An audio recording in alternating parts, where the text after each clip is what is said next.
You know, Lloyd, just when I think you couldn't possibly be any dumber, you go and do something like this.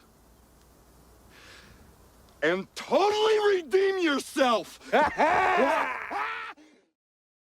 Welcome back to Thinking Critical. This is Wes, and with me again is the Breen. People loved the last two videos I did with you, the big collabs on the channel. Welcome back, buddy. How's it going? Oh, it's going really good. You know, we had a nice top 5 list. It was top 5 slaps in the face, and I thought maybe this time we could show that you can teach an old dog new tricks. We talk about 5 changes that maybe saved a character, maybe revitalized a character. You know, because everyone's always like, nobody wants change in comics. That's not true. You know, one of the big ones that that immediately springs to my mind is Alan Moore's reshaping of the origin of Swamp Thing from Len Wein, the creator of the character, and it just added so much to the character and just changed the way that you saw him and propelled him to be a much more important character moving forward. Hopefully, you didn't pick that one for your 5. I didn't. Good. You ready to talk about your top 5 changes that save characters? I'm ready. All right. What's number 5, buddy? All right. I'm going to start with SheHulk, from Savage to Sensational. Little backstory. In the late 70s, the Incredible Hulk television series on CBS was going so well that the network thought maybe we should do a spinoff with a female Hulk. Well, Marvel got wind of that, and they didn't want to lose the copyright, so they basically got Stan Lee at the last minute to rush a first issue. So, he gets credited for creating the character, but basically they just asked him to write something up real quick. The result was a 25-issue series that wasn't really that memorable, and then was, just canceled and, disappeared off the landscape. And I remember I was reading comics at the time, and it was not a particularly good series. The character just wasn't likable. I mean, she was, she basically lived up to the adjective above her name in the title. It really limited her potential as a character. So after the series was canceled, they used her in the Contest of Champions miniseries, but they tried to shoehorn every character they had into 3 issues, so nobody really noticed her, and they used her in an issue of Marvel 2-in-1, which, if those of you that aren't familiar with the series, was the Thing with a co-star every month. And she spent the issue basically going back and forth between browbeating him and hitting on him. So they really didn't know what to do with the character. So a couple months later, when Jim Shooter and David Michelinie were writing the Avengers, they decided to bring in a couple new characters. Well, in this case, one old character, Hawkeye, and they wanted a brand new character. So they chose SheHulk. And instead of, using the version from the original series, they kind of toned her down. They had her start dressing in, stylish clothes instead of just the beat up rags that she always she had her version of Bruce Banner's purple pants. It was like a white, gown type of thing. It worked. The character's popularity, took off. John Byrne took notice, kind of fell in love with the character. And then after Secret Wars, when he decided to leave the Thing on the world from where the Secret Wars took place, he brought the SheHulk over from the Avengers into the Fantastic Four. And she was very popular in the second half of his run there. And when he came back to Marvel in the late 80s, he did the Sensational SheHulk, where he gave us the fourth wall breaking Sensational SheHulk. And from that point forward, the character's been very popular. There's a great run that Dan Slott did in the early 2000s, and there was another great run that Peter David did. And the characters remain very popular to this day. Perfect. All right. What's your number 4 change? All right. The Barry Allen Flash. Now we can miss you since you've finally gone away. Hey, let's be honest. Death is a great career move. Many a musician have enjoyed a sales resurgence after shedding their mortal coil. Most artists are far more popular in death than they ever were in life, and sometimes that applies to comic book characters as well. Now, the Flash will always be remembered as being the first new character of the superhero revival of the late 50s, and his arrival ushered in, officially, the Silver Age. And for the next 29 years, Barry Allen was the Flash of the DC Universe. Unfortunately, For most of those 29 years, The Flash was boring as hell. Now, to be fair, a lot of DC characters suffer from the same malady in those days. You could read a story from just about any character from any time over a number of years, and it didn't matter. The story was the same as the next, and the story you were reading would more than likely never be referenced again. To be fair again, the writers of The Flash did eventually give the fans some continuity, and while the stories weren't terrible, they weren't terribly exciting either. So, when the crisis came about in about 1984, Jeanette Kahn knew that in order for the event to have some even greater weight than they were planning, some major characters were going to have to die. The biggest of those sacrifices was Barry Allen. Unfortunate, in a sense, as the Flash's own book had just concluded with a 2-year storyline involving the Flash killing the Reverse Flash, who was about to murder Barry's fiancée, Fiona Webb, and the subsequent murder charge, his leaving the Justice League, the resulting trial. It was the most exciting the character had ever been, just in time for him to die. So, after the crisis, the Flash was relaunched, only this time with Wally West as the Scarlet Speedster. And for the next 20 years, Wally was the Flash. An entire generation of readers had a different Flash than the generation of readers before. But what about Barry Allen? Well, there was a mention here, a flashback there, then a couple retcon storylines. There was Justice League Year One. There was a Brave and the Bold miniseries with the Flash and Green Lantern. Basically, the Flash became much more interesting in death than he ever was in life, because the writers that came after that gave him a much needed personality infusion. So that by the time Geoff Johns, who is the biggest proponent of the Silver Age, I think, that DC's had, in the 21st century, really wanted to bring back, Barry Allen and Hal Jordan. So by the time they did Flash Rebirth in 2006, the fans were ready to re-embrace Barry Allen as the Flash. And without the stories that were done, sprinkled in here and then, and without what Geoff Johns did, I don't think the Flash would have ever made any kind of comeback. And now Barry Allen is the Flash again for, this generation. So the character had to die for some other writers to take advantage of him and just flesh him out while he was in death. So when he was ready to return with Geoff Johns as just a better, more fully developed character. Absolutely. Well, that's poetic justice, and I love Barry Allen, so that's great news for me. What's your number 3 change? Daredevil, going from the happy-go-lucky swashbuckler to a noir superhero. Everyone knows Daredevil is the leading tragic figure of the 616 superhero set. He's been deconstructed more times than your kids' Legos. But what many non-longtime readers may not know is once upon a time he was known more as a sightless Spider-Man, laughing and quipping his way through his life and battles. Now, Daredevil is one of the great Marvel soap operas in the early days, with the will they, won't they with Matt and Karen, Karen longing for Matt, Matt pining for Karen, but didn't dare tell her, very reminiscent of what Stanley was doing with Scott and Jean over in XMen, because of his dangerous life. He didn't want to burden Karen with his blindness, which made no sense since he was also a superhero.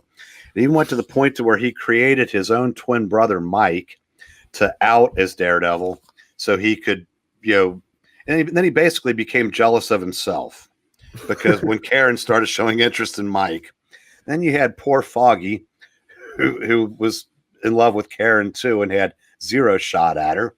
Now, eventually, Matt did reveal his secret identity to Karen, but it put a strain on their relationship that they could never quite overcome. And eventually, Karen did, leave Matt, and their relationship was basically over. So they had Matt move out to San Francisco, where he got involved with Natasha Romanoff, and she actually even had co-billing in the book, like Captain America and Falcon. It was Daredevil and Black Widow for a couple years in the early 70s.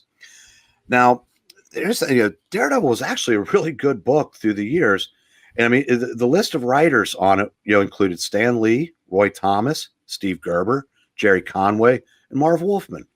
But the character never truly resonated with fans the way so many other characters that Marvel had. It was kind of like, kind of like the X-Men were never really noticed in the first go round. Roger McKenzie came on the book in, I don't know, 76 or 7, give or take. And by that time, the book was bi-monthly. By the time Frank Miller came on the book, it was still bi-monthly and stayed that way for like the first 2 years he was on it. Now, McKenzie was the first one to start introducing darker elements to the character. And then when Frank got in, he basically, let me go back. One of the things Roger McKenzie did was, like, he had Kilgrave, the Purple Man, manipulate the father of Daredevil's girlfriend at the time into committing, acts, criminal acts for him. And when he was arrested, he had no idea he'd done it, and he ended up killing himself. So, I mean, there were all kinds of things going on in the book like that. And then Frank Miller came along and just, basically, took it to 11 and gave us the Daredevil, the run that is still so highly thought of to this day.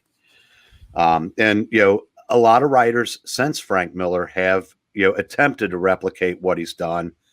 Nobody's really done it. I mean, there's a couple that have come close, like, Ed Brubaker, and, like Zdarsky's run today is very good. But now we're back in the, Daredevil gets the good writers, but can't get the traction with the Marvel audience at large. Not like Frank Miller did, but had it not been for Frank Miller's run with a little nod to Roger McKenzie, I don't know if Daredevil is even, he might be the kind of character that they would use once every 7 years to keep the copyright. A lot of writers, when they look for deconstruction and how to do it right, they often look at Frank Miller's Dark Knight Returns as the blueprint on how to do deconstruction right. They've got it all wrong. You need to read Daredevil. That's how you do deconstruction. You tear that character down to his bare elements, then you build him up as a better character in the end. And that's how you if you deconstruct it, you have to rebuild him, and add flesh to him and make him a better character. And man, Frank Miller really knocked out of the park. And you're right. He's on an endless cycle of when a new writer takes a hold of him, they deconstruct him and rebuild him up again. And he always gets rebuilt well, but it does feel quite repetitive. Yeah, if this were the real world, there's only so many times you can start from scratch. And the Miller reconstruction really came on his second tour of duty with the book, with Born Again. Mm-hmm. Actually the character that was deconstructed during the first run was Wilson Fisk. All right. So we've talked about, the first 3 changes that save characters. We've got 2 left on the list. What's number 2, buddy? Superman, because a guy who can punch planets can get pretty boring. By the time Superman, the character, was pushing 50, there wasn't much he couldn't do. The man who once leaped tall buildings in a single bound could now fly 10 times the speed of light. The man who was once more powerful than a locomotive and able to bend steel in his bare hands was now powerful enough to punch planets out of orbit. The man who was once disguised as a mild-mannered reporter for a great metropolitan newspaper was now still disguised as a mild-mannered reporter for a great metropolitan newspaper. And that was part of the problem. Superman had become monumentally overpowered, while Clark Kent just got more wimpier and more boring. Other than that, nothing ever really changed for the Man of Steel. Part of the problem was that Superman, as well as Action Comics, were aimed at a very young audience. However, the average age of the comic reader was now older than the preteens who once thrilled to the exploits of the Man of Tomorrow. The disconnect was growing. Something had to change. As Jeanette Kahn was closing in on her first decade at the helm of DC, she knew that a lot had to change. The DC universe was too convoluted, too cluttered, and in desperate need of a reboot. And remember, that was in a time before reboots had become almost a trope. Marv Wolfman and George Perez were assigned to basically clean up and restart the DC universe. And the result was the Crisis on Infinite Earths. And while that worked to streamline the DCU, Kahn also knew that more was needed. She knew that DC needed a new version of their flagship character. So she sent out a memo inviting creators to submit a pitch for what they would do with Superman. And John Byrne's was accepted. Gone was the planet-punching powers. Gone was the over-reliance on all things Krypton. Gone was Superboy. But more important, gone was the wussy Clark Kent. This new Clark Kent was a cool guy. Women liked him. He had friends, the respect of his peers. Even Lois noticed this version. In Superman, he was infinitely more relatable because he was no longer infinitely powerful. And basically Byrne only stayed on the book for 2 years, but what he put in place lasted much longer. And within 5 or 6 years after that, Lois and Clark got married. That's something that would have been unthinkable, in the Silver Age or even before Byrne's revamp. And without Byrne doing that, Superman obviously would still be around, but would he be the character that, would he be the character that everybody loves to the point to where when Bendis did what he did with him, it would cause so much consternation among, Superman fans? Would we have ever gotten the Tomasi run? And, like I said, he basically, Byrne set the template for the Man of Steel that, has made the character interesting ever since. Yeah, Superman is an interesting character where if you just concentrate on his powers, he's so powerful. It's very difficult to defeat him. What you really have to concentrate to make him interesting is humanity. And if you make him so powerful and his humanity would be a wussied off version of Clark Kent, then that's not interesting. Like, you want to be able to relate to the character, and the one that you can relate to is Clark Kent. So that's, in my opinion, it's equally as important as the Superman persona as well. Oh, I couldn't agree more. And that's Byrne was the first. He was the first writer to truly get that. Wolfman did a little bit in a run they did, 2 or 3 years before the Crisis. But again, while Wolfman was doing that in Action Comics, over in Superman, there was no mention of it, and it was business as usual. Well, that's a great top 4 so far. What's your number one change that saved a character? Well, this is more of a saved a franchise or a group of characters. I'm going with X-Men. If at first class you don't succeed.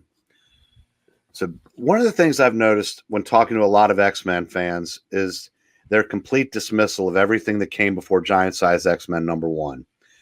I would never go that far as 56 years since their creation, the original team of Cyclops, Marvel Girl, Beast, Angel, and Iceman have not only stood the test of time, but are all vital characters to this day, and as well as Professor Xavier. And most of the great X-Men villains were created in the early days as well, like Magneto, the Brotherhood of Evil Mutants, the Juggernaut, the Sentinels, and the list goes on. Now, the original series had Stan Lee writing it before he passed it on to Roy Thomas. In fact, 10 of the last 11 issues of the first run was Roy Thomas and Neil Adams in some of the most beautiful books ever published. Unfortunately, by the time Neil Adams came on the book, sales were so low. And in those days, you really didn't get information in a timely manner. You could have already canceled a book before you found out, oh, it's selling again. And by that time, they'd already planned to move on from the X-Men. So the book was canceled. So about 5 or 6 years later, Marvel decided to, take another crack at them, but with a new international cast. So they got Len Wein and Dave Cochran to do the book, and they kept Professor Xavier and Cyclops, but then they brought in Storm, Colossus, Thunderbird, and Nightcrawler, who were brand new characters, then a former X-Men villain, Banshee, Sunfire, who'd popped up a few times, and a certain diminutive Canadian with unusual claws, who up to that point had only been used once. The book was somewhat of a success, so it was decided the X-Men would become a series again. But Len Wein, who was also an editor at the time, when he was told they wanted to do it bi-monthly, realized he didn't have the time to devote to the book, so he passed it on to Chris Claremont. Now, the title still didn't take off completely and remained bi-monthly for a couple of years. So if you can imagine, once upon a time, this group of X-Men were only published 6 times a year. But, by issue 107, Dave Cochran left the book, and he was replaced by a not-so-diminutive Canadian, and the rest, as they say, is comic book history. Well, John Byrne has come up on your list 3 times now. I think John Byrne is the greatest expounder in comic book history. He's not good at creating, but boy, he can take what other people have done and come up with new ways to present it that's, to me, unmatched in the industry, maybe ever. So I've got a bit of an embarrassing reveal I have to make. I have no interest in reading X-Men before Giant Size X-Men and Uncanny X-Men 94. It just doesn't interest me. You know, Chris Claremont's run, you know, on the series, I believe it's 15 years, is will never be matched. It's the greatest run of excellence in comic book history, as far as I'm concerned. And you know, it's very fortuitous that Len Wein, he did do Giant Size X-Men, and he definitely deserves all the credit for that. But Chris Claremont absolutely, and John Byrne deserve so much credit for revitalizing those characters and making them, you know, one of the tent poles of Marvel Comics, and making Wolverine one of the, you know, most beloved characters in the history of all comics. And when you think about him, he's not actually powerful. He's just compelling because he's great. But I would say if you ever have some time to kill, at least read the Roy Thomas, Neil Adams run. It's beautiful. I will put it on my read list, and I'll probably get to it, you know, within the next couple months, to be completely honest. Breen, I want to say thank you very much for joining me today, doing another top 5 list. This time, the top 5 characters that were saved by substantial changes. Thank you very much, my friend. Anytime. If you enjoyed this video, please give it a like. I would appreciate it very much. It helps us attract more views for the channel. Subscribe for future commentary, comic book news, and reviews. And don't forget to ring the bell for notifications. If you want to talk comics, movies, and much, much more, you can follow me on Twitter at Wes_from_TC. With that, Salamat Po, and I'm out.